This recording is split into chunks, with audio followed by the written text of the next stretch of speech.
আমি তো একটা কথা বুঝতে পারি না যে ভাষিক সংখ্যালঘু লোকেরা কিরকম করে বিজেপি করে। কংগ্রেস দলটা আপনাদের নিজের দল।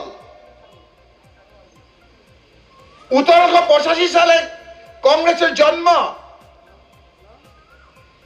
এই জন্ম নিখিল ভারত কংগ্রেসের প্রথম সভাপতি হয়েছে উমেশ চন্দ্র ব্যানার্জি। উমেশ চন্দ্র ব্যানার্জি একটা ভাষিক সংখ্যালঘু লোক।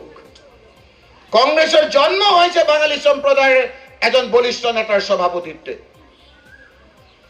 আজকে পর্যন্ত মাল্লিকার্জুন খাড়গে সভাপতি পর্যন্ত 50 জন কংগ্রেসের সভাপতি হয়েছে নিখিল ভারত কংগ্রেসের। তার মধ্যে 14 জন ভাষিক সংখ্যালঘু লোক নিখিল ভারত কংগ্রেসের সভাপতি হয়েছে।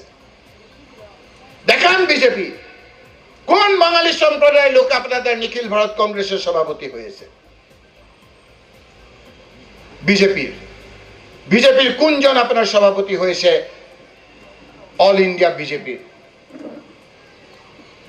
অন্য কথা বাদ দেন, বাঙালি সম্প্রদায়ের মানুষের এই দলটা নিজের দল।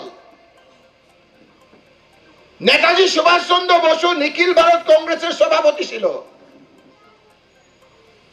বঙ্কিমচন্দ্র চট্টোপাধ্যায় লেখা বন্দে মাতরম গীত কলকাতা অধিবেশনে কবিগুরু রবীন্দ্রনাথ ঠাকুরে পরিবেশন করেছিল। গৌরবময় ইতিহাস আছে কংগ্রেসের। ওই জন্য আপনাদেরকে আমি অনুরোধ করেছি, এই হিমন্ত বিশ্ব শর্মার আমলে এই বাঙালি সম্প্রদায়ের লোক আপনারা ন্যায় পাবেন না।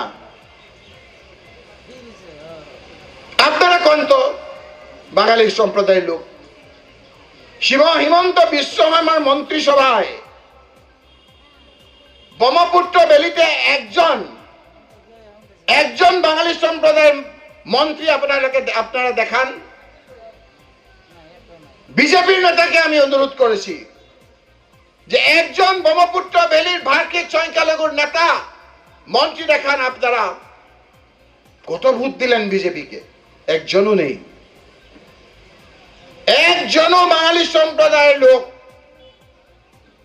বিজেপির এই মন্ত্রিসভা হিমন্ত বিশ্ব শর্মার ব্রহ্মপুত্র ভ্যালিতে একজনও মন্ত্রী নেই। তরুণ গগৈর আমলে দেখেন, একজন নয়, দুইজন নয়, তিনজন নয়, 4 জন আপনার বাঙালি মন্ত্রী ছিল কিনা আপনারা একটু মনে করেন।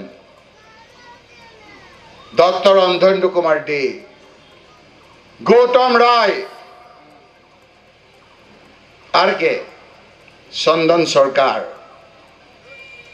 গিরিন্দ্র মল্লিক, 4 জন মন্ত্রী ছিল বাঙালি সম্প্রদায়ের। প্রণব বাবু যে রাষ্ট্রপতি হয়েছে, এই প্রণব বাবু কার ছিল? কংগ্রেসের নেতা ছিল। রাষ্ট্রপতি করেছি আমরা। সেই কাৰণে মই আজি আপোনালোকক ক'ব বিচাৰিছো, বঙালী সম্প্ৰদায়ৰ লোকসকলক, মই আমাৰ সৃজন গ্ৰাম মানুহখিনিক ক'ব খোজা নাই।